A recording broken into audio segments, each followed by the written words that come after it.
રાધનપુર સાંતલપુર પથકમાં અતિ ભારે વરસાદ। રાધનપુર અને સાંતલપુર પથકમાં અતિ ભારે વરસાદ। સાંતલપુર પથકમાં 6.5 ઇંચ જેટલો ભારે વરસાદ ખાબકતા જળબંબાકારની સ્થિતિ સર્જાઈ। બાબરા, બાવીડા અને પરસુંદ સહિતના ગામો પાણીમાં। ભારે વરસાદના કારણે અનેક ગામો સંપર્ક વિહોણા બન્યા। ગામ લોકોને સલામત સ્થળે ખસેડવાની કામગીરી હાથ ધરાઈ।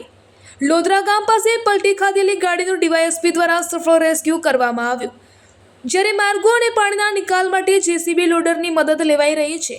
નુકસાનીના સર્વે અને કેશ ડોલની માંગ। ભારે વરસાદથી થયેલા નુકસાન અંગે સરકાર સમક્ષ સર્વે કરી તાત્કાલિક સહાય અને કેશ ડોલ ચૂકવવાની રજૂઆત કરવામાં આવશે।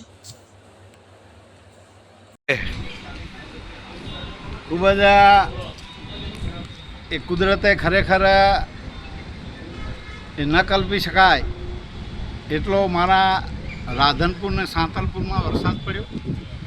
એના કારણે ખૂબ જ રાધનપુરની સોસાયટીઓમાં રહીશોને તકલીફ પડતી હતી। એટલે મને મારા કાર્યકર્તા દ્વારા અને એ લોકોએ વાત કરી એટલે હું તરત જઈને કે જે નવીન રોડ બનાવેલો એ રોડને તોડીને પણ એ પાણીનો તાત્કાલિક નિકાલ કરીને લોકોને કઈ રીતે સગવડ મળે અને પાણીથી એ બહાર આવી જાય એના માટે ઘરોમાં પાણી પેસી ગયા હતા, એટલે એ પાણીનો નિકાલ કર્યો। આજે પણ હું સવારે વહેલો એ બજારમાં નીકળ્યો અને મસાલી રોડ ઉપર જઈને અને ખૂબ જ મીડિયાના માધ્યમથી પણ મને સમાચાર મળ્યા અને મારા કાર્યકર્તાએ વાત કરી, એટલે હું અત્યારે સાંતલપુરના પ્રવાસે જઈ રહ્યો છું અને અહીંયા લોકો પણ ઘણા પાણીમાં જે ઘર છે એને જઈને કઈ રીતે મદદરૂપ થાય એ તંત્રને પણ મેં વાત કરી છે અને તંત્ર સાથે પણ હું અત્યારે સાંતલપુરના પ્રવાસે